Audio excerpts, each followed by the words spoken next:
नमस्कार, स्वागत है आपकी अपनी हिंदी कक्षा में। కబీర్ దాస్ గురువుకి ఎంత ప్రాధాన్యత ఇచ్చేవారు అనేది కొన్ని పద్యాలు తెలుసుకున్నాం. ఇప్పుడు గురువు అనే మాటకి మనం అనుకునే అర్థం ఏంటి, కబీర్ దాస్ భావించేటటువంటి అర్థం ఏంటి తెలుసుకుందాం. ఇప్పుడు ఎవరన్నా మనకి చదువు చెప్పినా, ఒక విద్య నేర్పించినా వాళ్ళందరినీ మనము గురువు అంటూ ఉంటాం. ఇంకొంచెం తగ్గించుకుని ఎవరైనా ఆప్తమిత్రులు కనిపించినా ఏంటి గురువు, ఏంటి సంగతి అనే పరిస్థితిలోకి ఉన్నాం. గురువు అనే మాటకి వాస్తవమైన అర్థం ఏంటి అంటే, అజ్ఞానము అనే చీకటి నుండి తొలగించి జ్ఞానం అనేటటువంటి ప్రకాశం వైపుకి తీసుకెళ్లేవాడు గురువు. ఇప్పుడు ఆ అర్థంలో ఆలోచించినట్లయితే మన చుట్టూ ఈ ప్రపంచంలో ఎంతమంది నిజమైన గురువులు ఉన్నారు? ఎందుకనంటే చదువుకున్న వాళ్ళు చాలామంది ఉన్నారు, చదువు చెప్పేవాళ్ళు, విద్యలు నేర్పించేవాళ్ళు కూడా చాలామందే ఉన్నారు. కానీ తాను అజ్ఞాన అంధకారం నుండి బయటపడినటువంటి వ్యక్తులు ఎంతమంది ఉన్నారు అని ఆలోచిస్తే చాలా తక్కువ మంది ఉంటారు. కబీర్ దాస్ అలాంటి వాళ్ళని గురువు అనే భావనలో చూస్తారనమాట. ఎందుకనంటే గురువు అనేవాడు ఈ భవబంధాల నుంచి కూడా విముక్తి చేసి ఆత్మకి నిజమైన స్వాతంత్రాన్ని ప్రసాదించగలిగిన వాడై ఉండాలన్నమాట. అందుచేత ఆయన గురువుని భగవంతుడి కంటే గొప్ప స్థానంలో పెట్టి గౌరవించడం జరిగింది. గురువు గురించి చెప్పేటప్పుడు ఆయన గురువు యొక్క మహత్వాన్ని, మహిమని వర్ణించడమే కాకుండా ఎలాంటి గురువుని ఎంచుకోవాలి, ఆ గురువుని ఎన్ని కష్టాలు వచ్చినా సరే, ఎలాంటి ఇబ్బందులు కలిగినా సరే ఆ గురువు దగ్గర ఉండి ఎలాగ సేవలు చేయాలి, ఈ అన్ని అంశాల గురించి చాలా డీటెయిల్డ్గా చెప్పడం జరిగింది. అందులో భాగంగానే మనము ఇంకొన్ని పద్యాలు నేర్చుకుందాం ఈరోజు.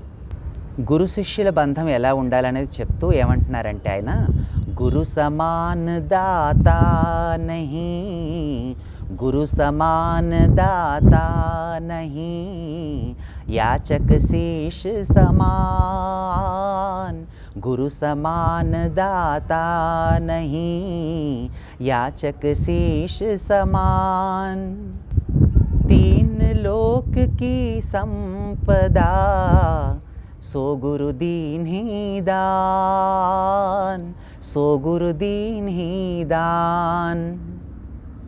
గురు సమాన్ దాత నహి, గురువుతో సమానమైనటువంటి దాతలు ఈ ప్రపంచంలో ఎవరు లేరు. దాత అంటే ఇతరులకి ఇచ్చేవాళ్ళు అనమాట.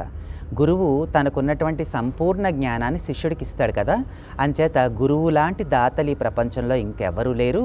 అలాగే శిష్యుడు లాంటి యాచకులు కూడా ఇంకెవరు లేరు. యాచకుడు అంటే ఎవరు? అర్థించేవాడు, అడిగేవాడు.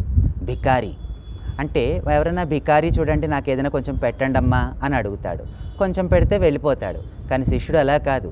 గురువు దగ్గర ఉన్నటువంటి జ్ఞానం అంతా తీసేసుకునేదాకా శిష్యుడు గురువుని వదలకూడదు. అంచేత యాచకుడు అనాలంటే శిష్యుడే, దాత అనాలంటే గురువే. తీన్ లోకకి సంపద, మూడు లోకాల సంపద అంటే అర్థం ఏంటి? గురువు దగ్గర ఏముంటుంది? జ్ఞానం అనే సంపదే ఉంటుంది. ఆయనకి ఇహలోకము పరలోకం యొక్క జ్ఞానం కూడా ఉంటుంది కాబట్టి ముల్లోకాల జ్ఞాన అనే సంపదని ఆయన శిష్యుడికి అలవోకగా సంపూర్ణ జ్ఞానాన్ని దానం చేస్తాడు అని చెప్పి గురువుని వర్ణిస్తున్నాడు అనమాట. ఇప్పుడు ఇంకొక పద్యంలో గురువుని ఎలాగ మనం పూజించాలి, గౌరవించాలి అనేది చెప్తున్నాడు అనమాట.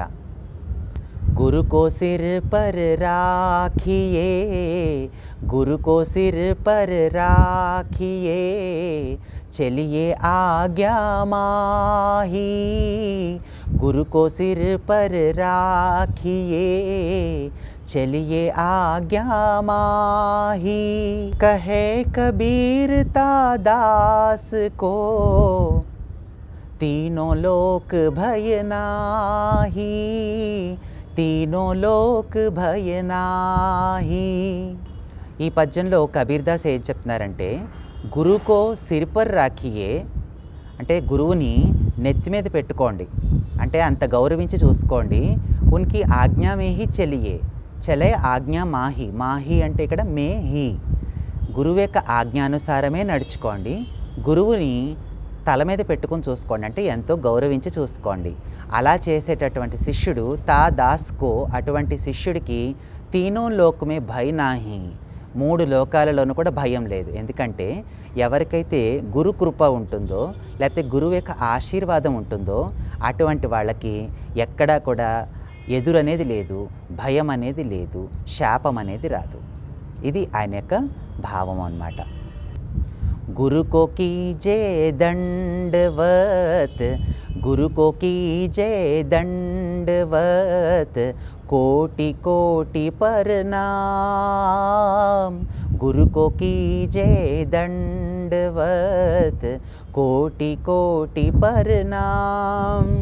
कीट न जाने भृंग को, गुरु करे आप समान, गुरु करे आप समान। ఇందులో ఏం చెప్తున్నారు? గురుకో కీజే దండవత్. దండవత్ అంటే సాష్టాంగ నమస్కారం. గురువుకి కోటి కోటి ప్రణామం, కోటి కోటి సార్లు సాష్టాంగ నమస్కారాలు చేయండి గురువుకి. ఎందుకు అంటే మనల్ని ఉత్తమ వ్యక్తిగా తీర్చిదిద్దేది గురువే కదా. అందుకని ఆయన ఏం చెప్తున్నారంటే, భృంగ్ అంటే తుమ్మెద అన్నమాట, కీట్ అంటే పురుగు. ఒక పురుగును తీసుకొచ్చి ఒక భృంగము అంటే ఒక తుమ్మెద ఝుంకారం చేసి చేసి చేసి తనలాగా తయారు చేసేస్తుంది. ఆ పురుగుకి ఏమైనా తెలుసా తన భవిష్యత్తు? తను కూడా ఒక తుమ్మెదలాగా ఝుంకారం చేసే విధంగా తయారవుతాను అని తెలీదు. ఆ తీసుకొచ్చినటువంటి తుమ్మెద ఎవరో తెలుసా? తెలీదు. కానీ తుమ్మెద ఏం చేస్తుంది? ఝుంకారం చేసి చేసి పురుగుని తనలాగా తయారు చేస్తుంది. అలాగే గురువు కూడా ఎంత గొప్పవాడో నీకు తెలియచ్చు, తెలియకపోవచ్చు. కానీ గురువు నిన్ను ఎంచుకున్నాడు అంటే ఆ గురువు నీకు జ్ఞానం చెప్పి చెప్పి ఆప్ సమాన్, తనకిలాగా నిన్ను తయారు చేసేస్తాడు. అంత గొప్ప వ్యక్తిగా నిన్ను తీర్చిదిద్దుతాడు. కాబట్టి అలాంటి గురువుకి నువ్వు సాష్టాంగ నమస్కారాలు కోటి కోటి సార్లు చేసుకో అని చెప్తున్నారనమాట కబీర్ దాస్. పద్యాలు ఎలా ఉన్నాయో కామెంట్లో చెప్పండి. మరికొన్ని పద్యాలతో తర్వాత వీడియోలో కలుసుకుందాం. నమస్కారం.